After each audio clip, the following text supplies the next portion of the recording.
Schemer here. Next story. About the time I damn near lost my arm. This takes place a little bit after the whole J bathroom pen situation. If you watch that first video, might not come as such a surprise to you, but apparently I had something of a temper, if you will.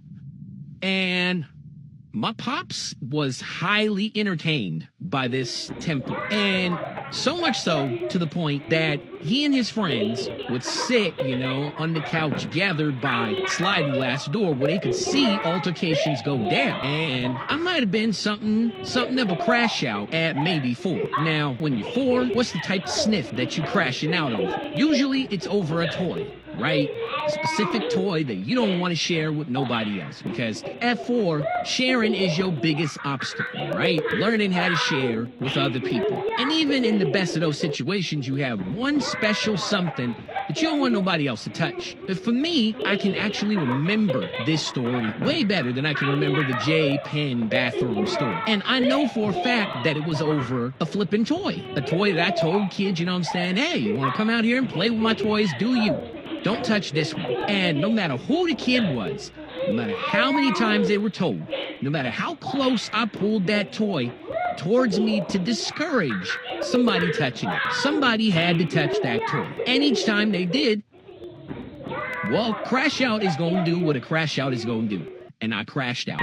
And people got bodied left and right. And my pops would laugh. He found that, comical. But, it was what it was. As I said in the previous video, Pops already had 2 kids from a, previous encounter, if you will. So I had 2 older siblings, but at this point, there was a chick in our neighborhood. I'm going to just call her L. I don't want to put nobody out. But L went to school. When L got home from school, for whatever reason, L thought I was who she wanted to play with. So L would come over, and 9 times out of 10, what I wanted to do was ride my bike. Now, I was 4, so I didn't really know how to ride a bike, but L did. And L didn't have no problem double riding my dumb ass around the goddamn park. So that's what we did. The apartments that we lived in sort of went in like a loop, right? There was like a playground in the middle, and then all the houses sort of circled around that, right? On this particular day, I'm outside.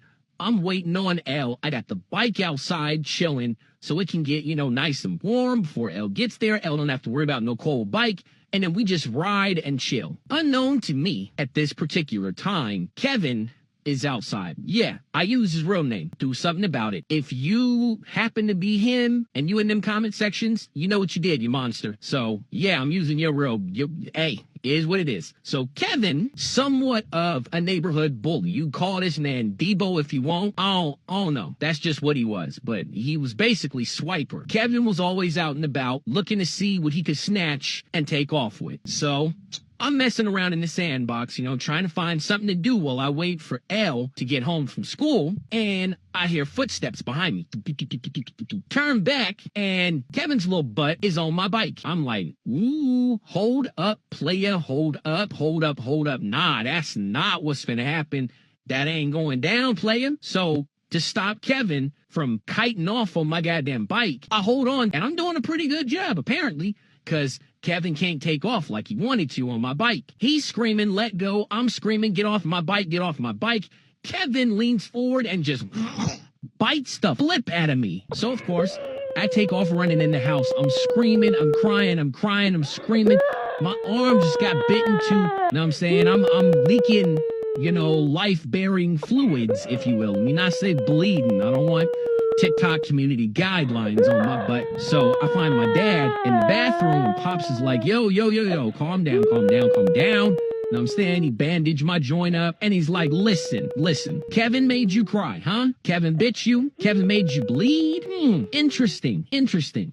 So it sounds to me like Kevin don't really give a flip about you, huh? Well, I tell you what, you go back outside, you better make Kevin cry like Kevin made you cry, or you gonna get your little butt whooped. That's how it goes down in this house. Somebody hurts you, you better get them back, or you come in here and you gonna get your butt whooped. Now, you wanna take 2? You wanna take 2 whoopings today, or do you wanna give one to Kevin? Make your choice. Well, I might have been 4, but I also might have been a little bit of a crash out. So back outside I go. I am not finna get my butt whooped. I got bit. Kevin is looping around me. He keeps riding close by and then pulling off out of reach. I can't get him to get off my bike for nothing, and he's laughing, he's giggling as he's circling me on this damn bike. So I grab what I always grab when something's out of reach, you know?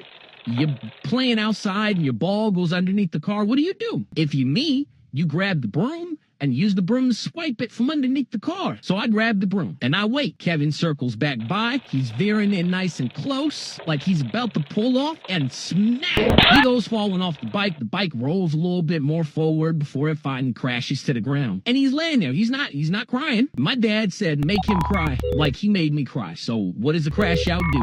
I walked up and I punched him. Period. Bam, bam. Stay off my stuff, Kevin.